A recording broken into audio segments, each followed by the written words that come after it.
Лидия похоронила мужа всего неделю назад, но ей казалось, будто прошла целая жизнь. Дом, в котором они прожили больше 50 лет, внезапно стал слишком большим и гулким. Каждое движение отзывалось эхом, каждый звук — напоминанием о том, что теперь она здесь одна. В спальне еще стояла его кружка с выцветшим рисунком на подоконнике, очки, которые он всегда забывал убрать. Лидия не решалась трогать эти вещи, словно боялась, что вместе с ними исчезнет и он сам. Ночи были особенно тяжелыми. Она просыпалась от тишины, такой плотной, что казалось, ее можно потрогать руками. Раньше в это время муж ворочался, тихо кашлял, иногда звал ее по имени, прося воды. Теперь же Лидия лежала, глядя в потолок, и прислушивалась к собственному дыханию. Иногда ей чудилось, что в коридоре скрипит половица, и сердце замирало, а вдруг? Но дом оставался недвижимым, равнодушным. День ее 80-летия наступил без торжественности. Утро было серым, небо низко нависало над двором, будто тоже скорбело. Лидия медленно встала, долго сидела на краю кровати, собираясь силами. В зеркале на нее смотрела очень старая женщина с усталыми глазами. «Ну что ж», — тихо сказала она своему отражению, — «дожили». В этих словах не было ни горечи, ни радости, только принятие. Она решила накрыть стол, как делала всегда, даже когда гостей не ждали. Не из-за праздника, из-за привычки. Включила чайник, достала из шкафа чистую скатерть, которую берегла для особых случаев. Особый ли это был случай? Лидия не знала. На тарелку положила тонкий ломтик покупного торта, сама печь больше не решалась, руки дрожали. Достала 2 свечи, поставила их рядом. Уже потом поняла, что поставила по старой памяти, и хотела убрать одну, но не стала. Пусть стоят. Телефон лежал на столе, экран оставался темным. Лидия иногда поглядывала на него, хотя прекрасно знала, звонить, скорее всего, не будут. Дети жили далеко, у них свои заботы, своя жизнь. Они звонили по праздникам, иногда чаще, но сейчас, после похорон, словно не знали, что сказать. Лидия их не винила. Она сама часто не знала, что сказать себе. Она села у окна, пододвинув стул поближе. Во дворе медленно шли люди, кто-то выгуливал собаку, кто-то возвращался с рынка. Обычная жизнь текла своим чередом, не замечая ее личной трагедии. Лидия наблюдала за этим движением и чувствовала странное отстранение, будто она уже не совсем часть этого мира, а просто тихий свидетель. На стене висела фотография мужа, еще молодого, с ясным взглядом и чуть заметной улыбкой. Она часто ловила себя на том, что разговаривает с ним вслух. Вот и сейчас Лидия повернулась к фотографии и тихо произнесла: 80, представляешь? Говорили ведь, не доживем. Слова повисли в воздухе. Ответа не было, но ей казалось, что он слышит. Она рассказывала ему, как трудно стало без него, как непривычно засыпать одной, как страшно думать о будущем.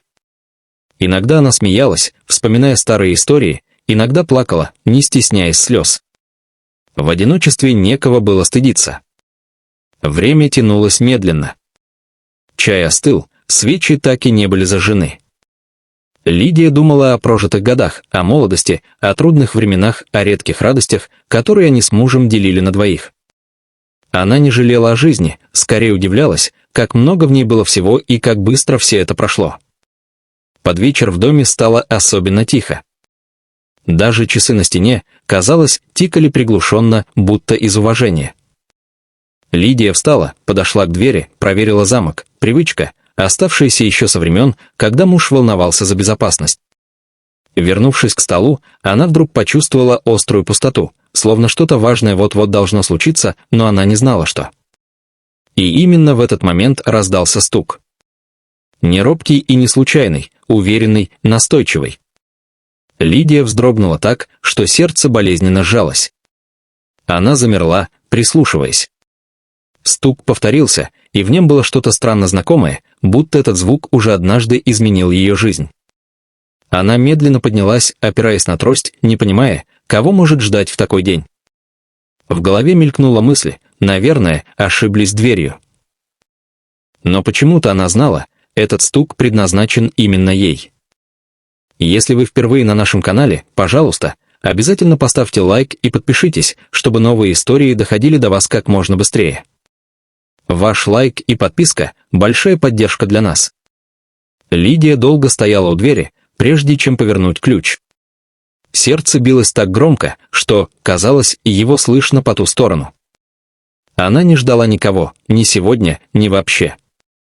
Соседи обычно звонили заранее, почтальон приходил утром, а гостей у нее не было уже много лет. Рука дрогнула, когда она нажала на ручку, и дверь медленно, с тихим скрипом открылась. На пороге стоял мужчина лет 50 с небольшим. Высокий, сутуловатый, в поношенном темном пальто, которое, судя по потертым локтям, служило ему не первый год. На висках заметная седина, глаза внимательные, тревожные, будто он готовился к отказу. В руках он держал небольшой сверток, аккуратно завернутый в старую газету, и плотную коричневую папку, прижатую к груди. «Лидия Сергеевна?» — спросил он негромко, словно боялся нарушить тишину квартиры. Она кивнула, не находя слов. Голос почему-то пропал, а в горле встал ком. Мужчина облегченно выдохнул, словно этот кивок снял с него тяжесть долгого пути. «Меня зовут Алексей», — он замялся, подбирая слово. «Я сын Николая Петровича». Это имя прозвучало в коридоре, как эхо из далекого прошлого. Лидия невольно отступила на шаг, опираясь на трость. Николай Петрович. Имя, которое ее муж никогда не произносил вслух, но которое она знала слишком хорошо, по обрывкам разговоров, по внезапной тени в его взгляде, по ночам, когда он долго не мог уснуть. «Проходите», — наконец сказала она и распахнула дверь шире. Алексей вошел, неуверенно снял обувь, огляделся. Его взгляд задержался на старой вешалке, на коврике с выцветшим узором, на фотографиях на стене. Он будто искал подтверждение тому, что попал именно туда, куда должен был. «Простите, что так, без предупреждения», — сказал он, проходя в комнату. «Я долго искал ваш адрес. Не знал, живы ли вы». Лидия жестом предложила ему сесть за стол. Она заметила, как его руки слегка дрожат, когда он кладет папку рядом с собой. Сверток он оставил на коленях, будто не решался отпустить. «Вы знали моего мужа?»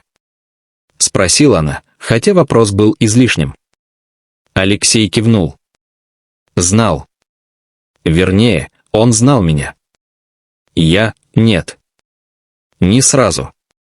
Он замолчал, собираясь с мыслями. Лидия терпеливо ждала. Она чувствовала, как внутри поднимается тревога, но вместе с ней странное предчувствие, будто пазл, над которым она размышляла всю жизнь, наконец начинает складываться. «Я узнал о нем, когда мне было уже за 30, продолжил Алексей. «Николай Петрович был моим отцом. Он умер рано. Перед смертью он рассказал мне многое. В том числе и о вашем муже». Лидия опустила глаза. В памяти всплыли редкие моменты, когда муж возвращался домой особенно задумчивым, когда говорил, есть вещи, о которых лучше молчать. Тогда она не настаивала. Алексей открыл папку. Внутри аккуратной стопкой лежали письма, пожелтевшие, с неровным почерком, некоторые в простых конвертах без марок. «Он писал вам», — сказал Алексей. «Вернее, писал, но так и не отправил. Хранил все эти годы. А перед смертью попросил меня найти вас и передать это, когда придет время». «Когда станет совсем тихо», — тихо произнесла Лидия, сама не понимая, откуда взялись эти слова. Алексей поднял на нее взгляд, пораженный. Да, именно так он и сказал. Лидия взяла первое письмо. Бумага была хрупкой, будто могла рассыпаться от прикосновения. Она читала медленно, иногда перечитывая строки. В письмах не было громких признаний, только сожаление, вина, благодарность. Ее муж писал о том, как однажды сделал выбор, который спас ему жизнь, но разрушил чужую. Как всю жизнь нес этот груз и не находил в себе смелости исправить прошлое. Он благодарил Лидию за терпение, за то, что она никогда не задавала лишних вопросов, и просил прощения за тень, которая всегда стояла между ними. Слезы капали на бумагу, оставляя темные пятна. Лидия не пыталась их вытереть. Алексей сидел молча, опустив голову, словно не имел права вмешиваться в этот разговор двух людей, пусть один из них уже не был жив. Когда она дочитала последнее письмо, в комнате стало особенно тихо. Лидия аккуратно сложила листы и положила их обратно в папку. «Он был хорошим человеком», — сказала она наконец. «Просто очень уставшим». Алексей кивнул. «Я пришел не только из-за писем», — он протянул ей сверток. «Это тоже от него». Лидия развернула газету. Внутри лежали старые наручные часы с потертым ремешком. Она узнала их сразу. Муж считал их своим талисманом и никогда не рассказывал, откуда они у него. «Эти часы когда-то спасли ему жизнь», — тихо сказал Алексей. Николай Петрович отдал их ему в тот день. Он сказал мне: «Время — это люди». Если сохранил время, сохранил и человека. Лидия сжала часы в ладони. Металл был холодным, но в этом холоде было что-то живое, настоящее. Она вдруг поняла, что ее одиночество не абсолютное. В этом доме, за этим столом, в этих письмах и часах было слишком много чужих судеб, чтобы она оставалась совсем одна. Лидия зажгла свечи медленно, одну за другой. Пламя дрогнуло, будто неуверенно, а потом выровнялось, осветив стол мягким, теплым светом.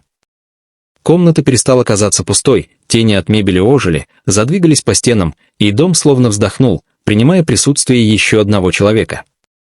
Алексей сидел напротив, не решаясь нарушить момент, и Лидия вдруг поймала себя на мысли, что давно не чувствовала такого спокойствия.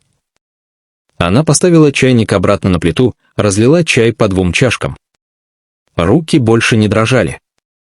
«Останьтесь», — сказала она просто. «Сегодня ведь мой день рождения». Алексей удивленно посмотрел на нее, затем кивнул, как будто именно этого и ждал. Он снял пальто, аккуратно повесил его на спинку стула, словно собирался задержаться надолго. Они сидели молча, делая маленькие глотки горячего чая. Тишина между ними была не неловкой, а бережной. «Он часто говорил о вас», — вдруг сказал Алексей. Не по имени, но всегда с уважением. Говорил: «Она сильнее, чем думает». Лидия усмехнулась. Он вообще любил говорить загадками.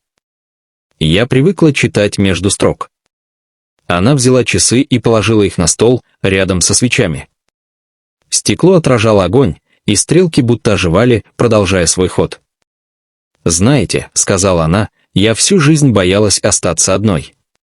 А теперь понимаю, одиночество — это не когда рядом никого нет.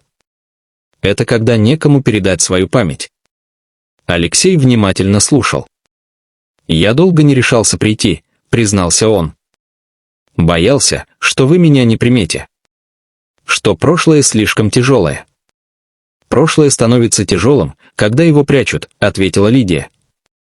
«А когда его делят, оно становится историей». Она поднялась и подошла к старому серванту. Достала оттуда фотоальбом, потрепанный, с оторванным уголком.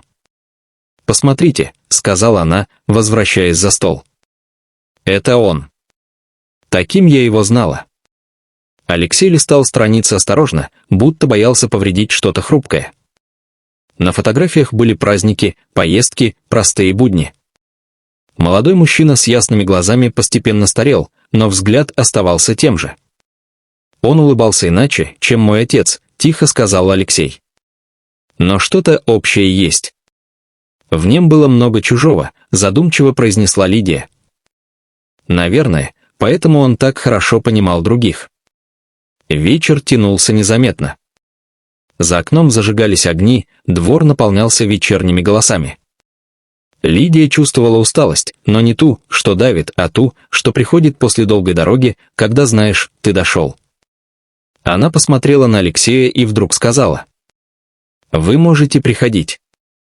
Если захотите. Дом большой, а воспоминаний много. Им тесно во мне одной». Алексей поднял глаза. В них блеснули слезы, но он улыбнулся. «Я был бы рад. Очень. Лидия кивнула и снова посмотрела на свечи. Одна была чуть короче другой, она заметила это только сейчас.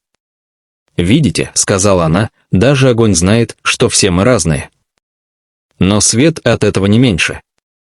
Когда Алексей собрался уходить, было уже поздно. Он стоял у двери, не спеша надевать пальто. «Спасибо вам», — сказал он. «За то, что открыли дверь. И не только эту». Лидия улыбнулась. «Спасибо, что постучали». Дверь закрылась тихо, без скрипа. Лидия вернулась к столу, погасила одну свечу, оставив другую гореть. Она больше не разговаривала с фотографией мужа, не потому, что перестала нуждаться в нем, а потому, что знала, он здесь. В этих письмах, в этих часах, в неожиданном госте, который стал частью ее жизни. Она легла спать с ощущением, что день рождения все-таки состоялся. Не как праздник с тостами и шумом, а как начало. И впервые за долгое время Лидия уснула без страха перед тишиной.